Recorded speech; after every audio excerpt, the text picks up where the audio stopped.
Edilson Nabarro, servidor técnico da universidade, concursado há 38 anos, trabalhei em unidade acadêmica, e depois eu me direcionei para a administração central. Eu saí da unidade acadêmica para a administração central, que me oportunizou uma janela de crescimento ascensional, né? Fui pró-reitor, fui diretor de divisão, fui membro do Consul durante uns 25 anos, uns 15 a 20 anos. Depois eu me direcionei para programas de inclusão, principalmente ação afirmativa, que hoje eu coordeno o órgão que foi criado e específico para tratar do acompanhamento e permanência dos estudantes que entram pela reserva de vagas. Mas eu venho desde o início, que eu fui vice-presidente da Comissão Especial CEP-Consum, que elaborou o Programa de Ação Afirmativa da URGS em 2007, vigência em 2008, porque antes da Lei de Cotas, que é de 2012, as universidades, por iniciativa dos conselhos, tinham programa de ação afirmativa. Portanto, a URGS ela adotou o programa em 2008 e a Lei de Cotas veio em 2012. Então, teve uma série de universidades, como pioneirismo da UNB, que implantou o programa de ação afirmativa, que era esse o nome, Programa de Ação superado pela Lei de Cotas, que é de obrigatoriedade de 50% das vagas reservadas. Então, o meu lugar é esse, venho também com dois olhares, né? Quando eu estava na praia e na CAF em particular, tinha sempre a interlocução e mediação com os coletivos negros, que representavam os interesses dos cotistas negros. E eu era, mais de uma vez, fui um mediador institucional de conflitos ou então de demandas vindas dos coletivos negros. E numa reunião que eu tive com os coletivos negros, muito radicais e arraigados, porque alguém tem que fazer isso, né? Eu sou militante do Movimento Negro há 45 anos, com militância orgânica. Não agora que eu não estou mais com tanta militância orgânica, né? Sou um colaborador e, e, e que satisfaço a demanda do movimento negro, de documentos, de palestras, de seminários e tal. E eu sou um homem preto, de cabelos calvos, que progressivamente foram branqueando, e eu, claro que renunciaria a qualquer tipo de pressão para eu pintar, né? Então, o meu ethos estético é ter cabelo branco e barba branca, que eu uso há muito tempo. Há muito tempo, eu não sei desde quando que eu uso barba. Mas então a Edu zombrou no Salão URGS com os projetos de pesquisa, de pós-graduação, de ensino, de extensão, e evidente que deu uma visibilidade interna para a Edurgs que não tinha antes. Então, ultrapassou aqueles muros da funcionalidade da Progesp, né?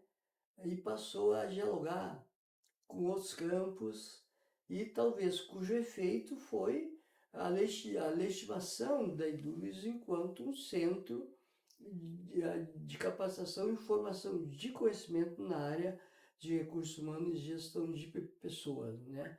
Então, para mim, que acompanhei toda essa gênese, né, que eu fui da DQA, Divisão de Qualificação e Aperfeiçoamento, então eu tenho esse protagonismo interno de formulador de políticas e também de beneficiário de cursos de capacitação. E depois eu me desloquei para a área de gestão, digamos como dizia o Dr. Brizola, pulei o alambrado, né, de demandador de políticas, eu passei a demandado. Aí tu sai daquela zona de conforto, né? que tu senta na carreira de gestora é para atender demandas e nem sempre ah, executáveis e nem sempre contemplada com os insumos que uma administração tem, que são os recursos humanos e financeiros. Então, tu sentou na cadeira de gestor, tu saiu da zona de conforto, né? Tu não está numa zona de bônus, está numa zona de ônus. Mas é dos desafios que o servidor público tem, né? Servir ao público e da melhor forma e ao público-alvo. Então, eu acho que a Edurgs, e aí foi muito interessante a denominação, né? E Edurgs, assim, escolas de desenvolvimento, dá uma nova hierarquia, assim, do ponto de vista não simbólico apenas, mas do ponto de vista real, né? Então, eu acho que a Edurgs é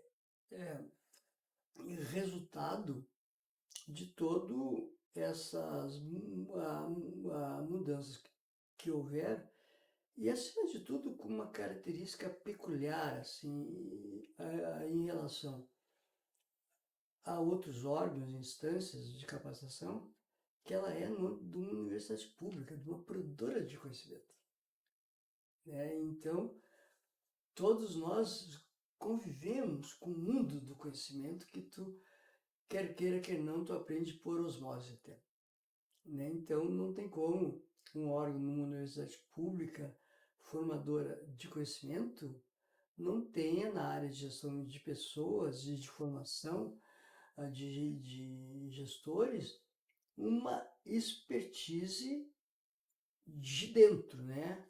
Uma expertise com insumos intrínsecos. Mesmo porque boa parte dos ministrantes dos cursos eram da URGS, seja docentes como técnicos. E eu não me lembro que nós usássemos o recurso de chamar alguém de fora, que nós tínhamos tudo na URGS. Isso é um diferencial competitivo, assim, em relação a outras instituições que não são da área de ensino, ou mesmo aquelas da área de ensino, que eu acho que nem todas as universidades públicas têm ah, uma instância de gestão de pessoas, de formação, como a URGS tem. Mas não foi do nada, foi dentro dessa gênese de todos os ciclos, desde lá do departamento de pessoal, regime CLT. Tinha alguns cursos, tinha, mas dentro daquela perspectiva CLT, gestão de pessoas, relações trabalhistas indexadas com a consolidação das leis do trabalho. Quando eu entrei na universidade, eu entrei por concurso em 85, vigia ainda a CLT, que nós fomos guindados a estatário depois de, depois de 90 com regime jurídico único, consequência da Constituição de 88, né, que uma instituição não podia ter duas modalidades de contrato. Aí vem o próprio nome, regime jurídico único.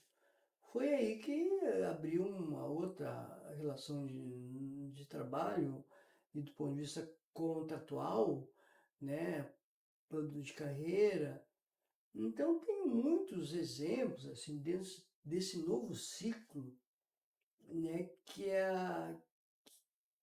a Edurgs, a Progesp, através da Edurgs, pôde dialogar com necessidades e atribuições e benefícios vindo do PCCETAI, né? Então, quando foi criado o incentivo à titulação, a Edurgs, quase que instantaneamente ou simultaneamente, já elaborou seus programas de capacitação de ingresso em cursos de educação formal, além da exigida para o cargo. Então, E eu acho que o PFJAT, que teve antes, que era o Programa de Ensino de Jovens e Adultos, para dar conta da alfabetização de um número não tão pequeno de servidores que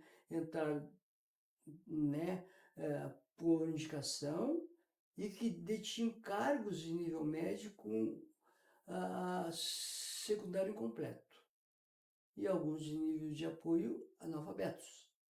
Como que a universidade podia estar convivendo uma ação de 5 servidores do seu quadro analfabetos? Aí veio o PFJAT, né? Que era a educação de jovens e adultos, que era feito na URGS, na própria URGS, por ministrantes da URGS. E o foco era para servidores, via de regra de nível de apoio, para se alfabetizar. Ficou um contenciosozinho ainda, que a Idurgues atacou nesses cursos de formação. Pessoas com fim de carreira, ensino médio completo, concluíram o ensino médio. Aliás, com o ensino fundamental e completo, concluíram o ensino fundamental por estímulo da universidade, financiamento da universidade, né? E concluir o ensino médio, e alguns não têm uma estatística assim, sobre as trajetórias produzidas pelos servidores pós esse tipo de programa.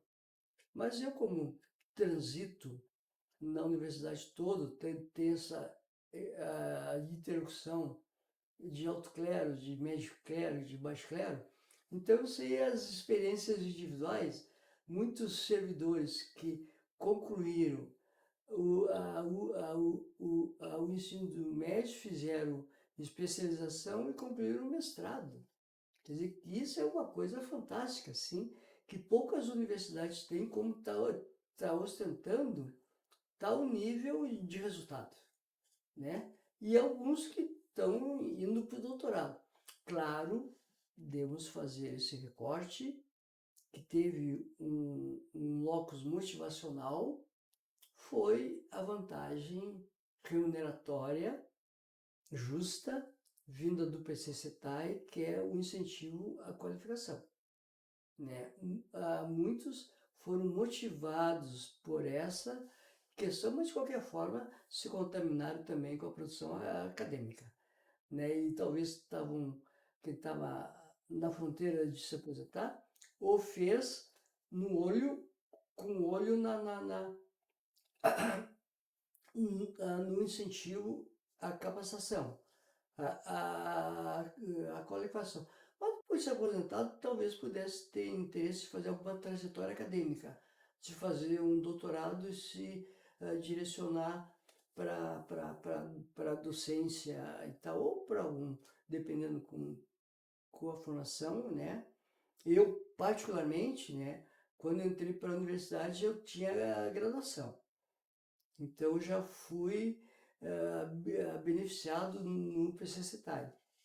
E na universidade, eu aí fiz duas especializações. Fui fotografado pelo PCCETAI. Depois eu fiz o mestrado. E agora estou concluindo o doutorado de olho nos 75%. Mas não só isso, porque eu sempre tive uma trajetória no momento social de produção acadêmica, né, de escrever artigos. Então eu sempre, mesmo na área administrativa, eu fui contemplado de poder estar exercendo a imaginação sociológica, a minha formação da graduação é sociologia, e depois eu fiz mestrado em economia. Então eu pude transferir para o meu fazer esses conhecimentos acadêmicos, né, como um instrumental para a formulação, para a execução de programas e ações.